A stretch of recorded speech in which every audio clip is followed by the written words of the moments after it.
In this episode, we move from vulnerability scanning, which finds potential weaknesses, to penetration testing, which is about safely trying to prove what those weaknesses could allow an attacker to do. Beginners sometimes picture penetration testing as a dramatic hacker movie scene, but in reality, it is a controlled security assessment designed to answer a practical question. If someone tried to break in, what could they actually achieve, and how serious would it be? Meaningful risk-based scope is the heart of doing this well, because a penetration test can be too shallow to be useful or so broad and unfocused that it becomes expensive confusion. Scope is the agreed-upon boundary of what will be tested, how far testing can go, and what goals the test is trying to demonstrate. Risk-based scope means those boundaries and goals are chosen based on what matters most, such as the systems that store, process, or transmit card data, and the pathways that realistically lead to them. A good penetration test is not a random treasure hunt. It is a focused attempt to validate whether defenses truly prevent compromise in the places where compromise would hurt the most. By the end of this lesson, you should be able to explain what penetration testing is, how it differs from scanning, and how risk-based scope makes the results more credible and more useful. Before we continue, a quick note. This audio course is a companion to our course companion books. The first book is about the exam and provides detailed information on how to pass it best. The second book is a Kindle-only ebook that contains 1,000 flashcards that can be used on your mobile device or Kindle. Check them both out at cyber.author.me in the Bare Metal Study Guide series. Penetration testing starts with a mindset shift from, is a weakness present, to, does the weakness actually create a path to impact? A scan might report that a server is missing an update, but a penetration test asks whether that missing update can be exploited in the real environment and what the attacker could do next. That next step is important because many real breaches involve chaining actions, like gaining a small foothold, escalating privileges, moving laterally, and then reaching sensitive systems. Beginners should understand that the attacker's goal is usually not to break one machine for fun, but to reach valuable assets or disrupt operations. Penetration testing tries to model that goal-driven behavior in a controlled way, while still respecting rules that prevent harm. This is why planning and scoping matters so much. The test must be realistic enough to provide insight, but safe enough not to cause outages or data loss. When done well, the test produces evidence about what is truly possible, not just what might be possible on paper.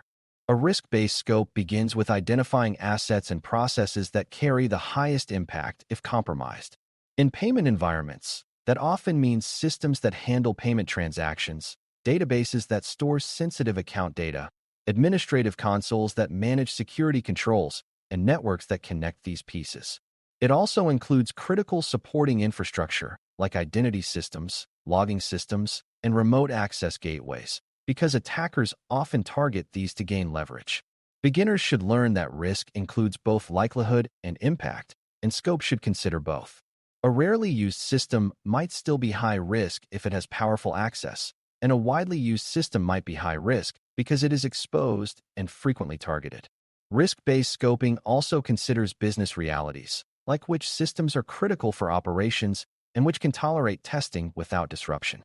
The goal is to choose targets and objectives that represent the most meaningful security questions, not simply what is easiest to test.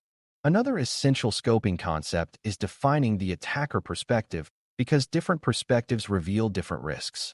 External testing focuses on what an outsider can reach from the internet, including public web applications, exposed services, and remote access entry points. Internal testing focuses on what could happen if an attacker already gained a foothold inside the network, such as through phishing or a compromised workstation. There is also the idea of a trusted perspective, like testing with limited credentials to simulate a low-privilege user, or testing with access that resembles a vendor or contractor. Beginners should understand that these perspectives are not mutually exclusive. Many meaningful penetration tests include multiple perspectives to reflect realistic attack paths. Risk-based scoping chooses the perspectives that best match real threats to the environment, rather than defaulting to only one view. For payment systems, it is often important to understand both external exposure and internal movement, because attackers frequently start outside and then work inward. Clear goals and success criteria make a penetration test meaningful, because without goals, the work becomes a pile of disconnected findings. Goals might include demonstrating whether segmentation prevents access to the payment environment from other networks, whether a compromised user account can be escalated to administrative power, or whether a public web application flaw can lead to access to sensitive data. Success criteria describe what counts as evidence, such as obtaining access to a sensitive system, demonstrating ability to execute a restricted action, or proving a path that would allow data exposure without actually extracting real data. Beginners should notice the difference between proving a capability and causing harm. In professional testing, you often prove you could access something without actually doing destructive actions. For example, you might prove that a database can be reached and queried without downloading large datasets. Risk-based scoping defines these goals in a way that is tied to real impact and real defenses, rather than focusing only on technical tricks. Rules of engagement are a scoping tool that protects safety and clarity, and they are especially important for beginners to understand because they show that penetration testing is controlled, not chaotic. Rules of engagement define what is allowed, what is prohibited, when testing can occur, and how incidents will be handled. Prohibited actions might include denial of service testing, destructive payloads, or changes that could break production systems. Allowed actions might include safe exploitation steps, controlled credential testing, and limited data access demonstrations. Rules of engagement also define how testers will report critical findings immediately if they discover something that puts the environment at active risk. Beginners can think of this like a fire drill plan. You simulate emergencies to learn and improve, but you do not set the building on fire. A meaningful test is one where everyone understands the boundaries, because misunderstandings can cause real operational harm or create conflict about what the results mean. Another key part of risk-based scope is selecting the right depth, because penetration testing can go too shallow or too deep. If the test stops after identifying vulnerabilities that a scan already found, it does not add much value. If the test goes so deep that it tries to exploit every possible weakness everywhere, it may waste time on low-impact paths and distract from the main questions. Risk-based depth focuses effort on the most plausible and highest impact attack chains, such as those that could lead to privileged access or entry into the card data environment. Beginners should understand that depth also includes post-exploitation behavior, which means what happens after initial access. Attackers rarely stop after the first compromise, so meaningful testing often explores whether lateral movement is possible, whether sensitive credentials can be harvested, and whether security controls can be bypassed. The scope defines how far those steps can go while staying safe, and it ensures that the results show realistic risk rather than just isolated technical weaknesses. Scoping also requires understanding dependencies and boundaries, because many environments include third-party services, shared infrastructure, and systems that are out of scope for legal or operational reasons. For example, a payment application might rely on a cloud provider's managed service, or it might integrate with a vendor platform. Risk-based scope acknowledges these dependencies and chooses what can be tested directly versus what must be assessed through other evidence. Beginners should learn that out of scope does not mean not risky. It means not tested in this engagement. So the results need to be interpreted with that limitation in mind. A meaningful test makes these boundaries explicit so that nobody mistakenly assumes the test covered everything. This is especially important when executives or non-technical stakeholders read a report and might treat it as a complete guarantee. Good scoping prevents that misunderstanding by clearly describing what was tested, what was not, and why. The quality of a penetration test also depends on how testers handle evidence and reporting, because the outcome must be understandable and actionable. A meaningful finding is not only a vulnerability exists, but this vulnerability enables this path to this impact under these conditions. Evidence might include proof of access, proof of privilege, or proof of reaching a sensitive network segment, all documented in a way that can be verified.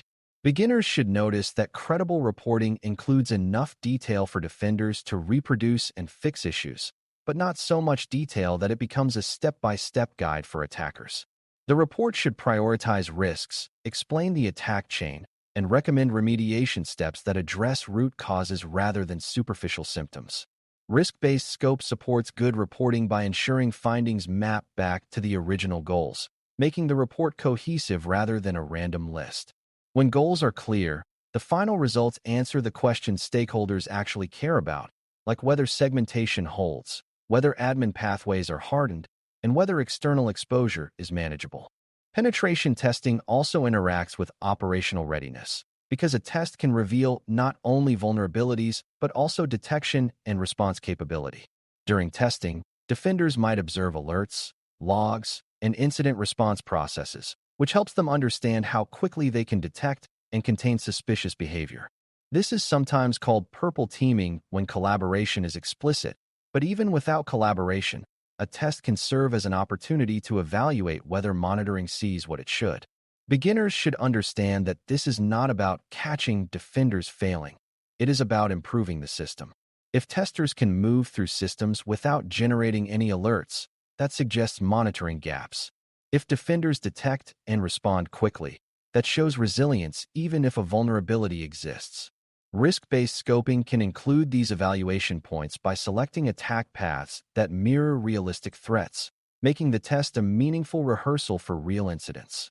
A common beginner misconception is that penetration tests are meant to find every vulnerability, but that is not their purpose.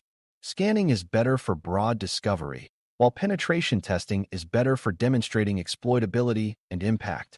Another misconception is that a penetration test that finds nothing means the environment is perfectly secure, when it really means that within the defined scope and time, the testers did not find an exploitable path to the defined goals. Risk-based scope helps avoid these misunderstandings by explicitly stating what success and failure mean in the context of the engagement. It also helps by ensuring that the test is not biased toward easy targets that do not represent meaningful risk. If testers only attack low-value systems, the lack of findings would be misleading. Meaningful scope pushes effort toward the most important assets and pathways, so results are more trustworthy. To wrap this up, executing penetration testing with meaningful risk-based scope is about designing a controlled challenge that answers the most important security questions in a payment environment. Penetration testing adds value by proving which weaknesses can actually be exploited and what impact they can create, rather than stopping at theoretical findings.